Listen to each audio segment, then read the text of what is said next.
नमस्कार, मैं हूं फरीद अली और आप देख रहे हैं हमारा खास शो दुनिया मेरे आगे। सबसे पहले सुर्खियां। चीन ने प्रशांत महासागर में आईसीबीएम मिसाइल का किया परीक्षण, नकली वॉरहेड के साथ दागी मिसाइल। चीन के बैलिस्टिक मिसाइल टेस्ट पर न्यूजीलैंड और जापान ने जताई गहरी चिंता। जापान ने कहा, हमें पहले से जानकारी नहीं दी गई। चीन से 75% विवाद खत्म होने को लेकर विदेश मंत्री एस जयशंकर की सफाई।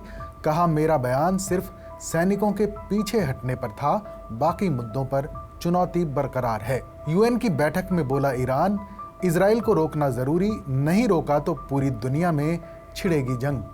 राष्ट्रपति पेजेस्कियान ने कहा, लेबनान अटैक का हम फिलहाल नहीं देंगे जवाब। लेबनान पर लगातार 5वें दिन इजराइल ने किया जबरदस्त हमला। अब तक मारे जा चुके हैं 569 लेबनानी, 6000 के करीब घायल।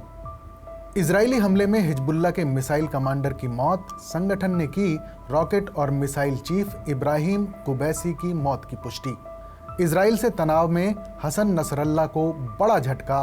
पिछले 1 साल की जंग में मारे गए हिजबुल्लाह चीफ के 7 करीबी और टॉप लीडर। यूक्रेन के राष्ट्रपति जेलेंस्की बोले, रूस को जंग रोकने के लिए करना होगा मजबूर। यूएनएससी में जेलेंस्की ने कहा, सिर्फ बातचीत से नहीं निकलेगा हल, पुतिन खुद से नहीं हटेंगे पीछे।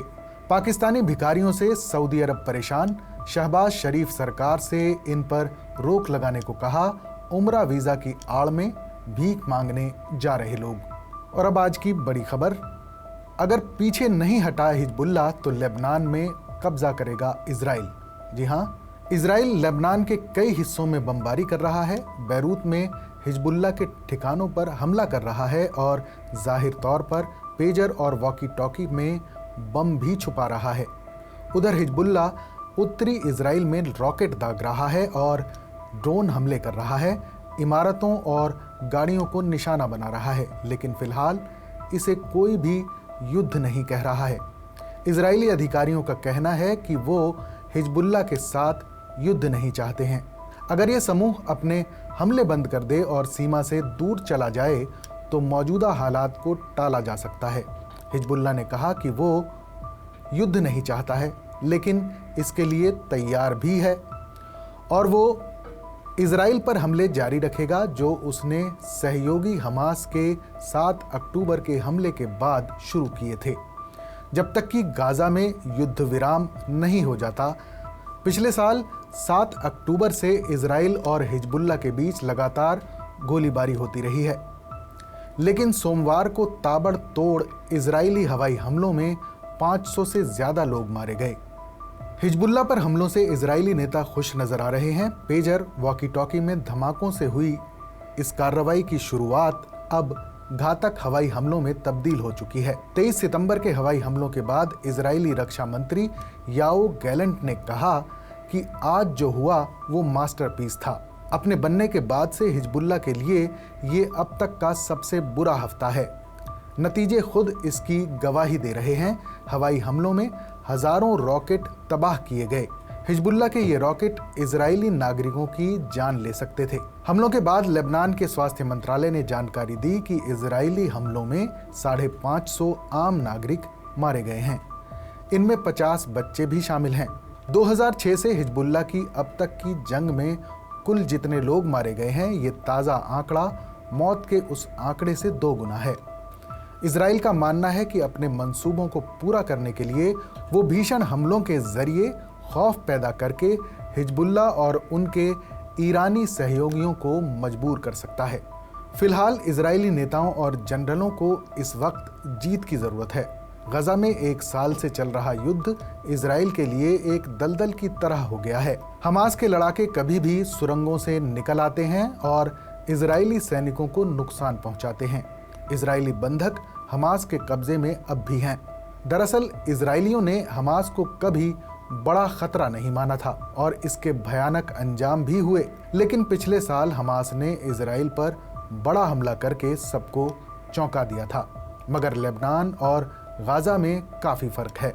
इजरायली डिफेंस फोर्स यानी आईडीएफ और खुफिया एजेंसी मोसाद 2006 में हुए युद्ध के बाद से ही हिजबुल्लाह के खिलाफ जंग छेड़ने की तैयारी कर रहे थे। इजराइल के प्रधानमंत्री बेंजामिन नेतन्याहू का मानना है कि मौजूदा हमले के जरिए हिजबुल्लाह के हाथ से सत्ता या ताकत खींचने के मकसद को हासिल किया जा सकेगा। नेतन्याहू चाहते हैं कि हिजबुल्लाह इजराइल में रॉकेट दागना बंद करे। इजरायली सेना का कहना है कि वो सरहद से हिजबुल्लाह को पीछे धकेलना चाहती है। सेना की कोशिश है कि इजराइल के लिए खतरा बने सैन्य ठिकानों को भी बर्बाद कर दिया जाए। इजराइल हिजबुल्लाह को भी ठीक उसी तरह कसूरवार ठहरा रहा है जैसे वो हमास को ठहराता आया है कि नागरिकों को मानवीय ढाल की तरह इस्तेमाल किया जा रहा है। हमलों से पहले पीएम नेतन्याहू ने लेबनान के लोगों को एक चेतावनी जारी की थी कि वो सुरक्षित जगहों पर चले जाएं, लेकिन इस पर इजराइल के आलोचक कहते हैं कि इजराइल की चेतावनी ढंग से नहीं दी गई थी।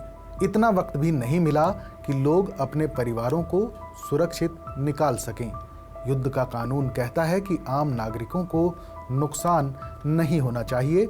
सेना का अंधाधुंध और अनुपातहीन इस्तेमाल नहीं किया जाना चाहिए। हिजबुल्लाह के कुछ हमलों में इजराइल के भी रिहायशी इलाके निशाना बने हैं, जिससे नागरिकों की रक्षा को लेकर बने कानून टूटे हैं। हिजबुल्लाह ने भी इजरायली सेना को निशाना बनाया है। इजराइल, अमेरिका और ब्रिटेन हिजबुल्लाह को आतंकी संगठन मानते हैं। हालांकि इजराइल दावा करता है कि उसकी सेना उसूलों वाली है जो नियमों का पालन करती है, मगर दुनिया के बड़े हिस्से ने गजा में इजरायली सेना की कार्रवाई की मुखालफत और निंदा की है। हाल ही में हुए पेजर हमलों पर इजराइल का कहना है कि उसने हिजबुल्लाह के उन लड़ाकों को निशाना बनाया जिन्हें पेजर जारी हुए थे, मगर इजराइल ये नहीं जान सकता कि जब पेजर के अंदर विस्फोट होगा तब वो शख्स कहाँ खड़ा होगा।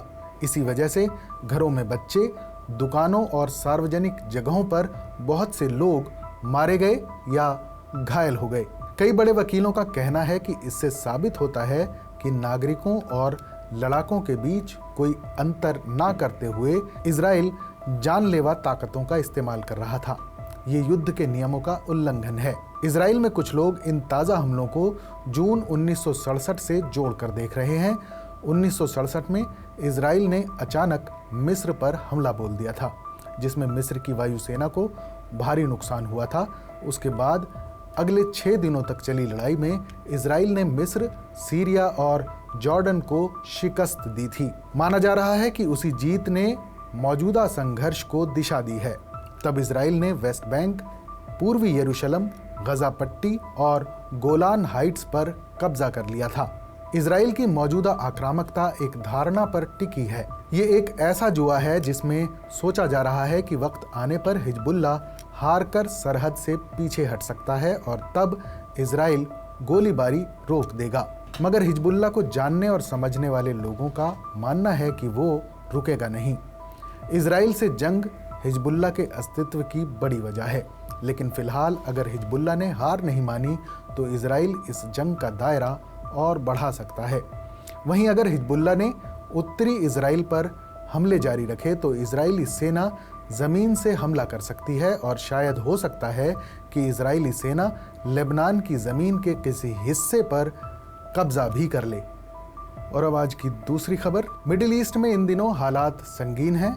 इजराइल एक तरफ तो साल भर से गजा में हमास के खिलाफ जंग लड़ रहा है, तो वहीं अब लेबनान में हिजबुल्लाह के साथ भी सीधा टकराव शुरू हो गया है। इजराइल अपने सहयोगी अमेरिका से बड़ी तादाद में हथियार खरीद रहा है, लेकिन इस बीच अमेरिका ने इजराइल के एक और मुस्लिम पड़ोसी देश को हथियार देने का फैसला किया है। गजा युद्ध को रुकवाने और सीज फायर करवाने के लिए अमेरिका, कतर और मिस्र ने कई महीनों तक कोशिश की, लेकिन कोई नतीजा सामने नहीं आ सका। इसी दौरान शांति वार्ता के बीच करीबी दोस्त बने मिस्र को अब अमेरिका अपने हथियार देने जा रहा है। खबर है कि अमेरिकी विदेश विभाग ने मंगलवार को मिस्र को अपनी स्टिंगर मिसाइलों की संभावित बिक्री को मंजूरी दे दी है। इस सौदे की कीमत लगभग $740 मिलियन है। पेंटागन ने मंगलवार को इस मंजूरी का ऐलान करते हुए 720 स्टिंगर मिसाइलों की बिक्री का ऐलान किया। हवाई खतरों का मुकाबला करने के लिए यूक्रेन में बड़े पैमाने पर इस्तेमाल की जाने वाली स्टिंगर मिसाइलों की मांग न सिर्फ उनकी असरदार ताकत की वजह से है, बल्कि रूसी सेना से संभावित खतरों के बीच यूक्रेन में इनके कारगर इस्तेमाल की वजह से भी है। मिस्र जिन मिसाइलों को खरीदने का इरादा रखता है, उन्हें एवेंजर लॉन्चर सिस्टम से लैस वाहनों पर लगाया जाता है, जो आमतौर पर कंधे से चलने वाले लॉन्चर से अलग होती है।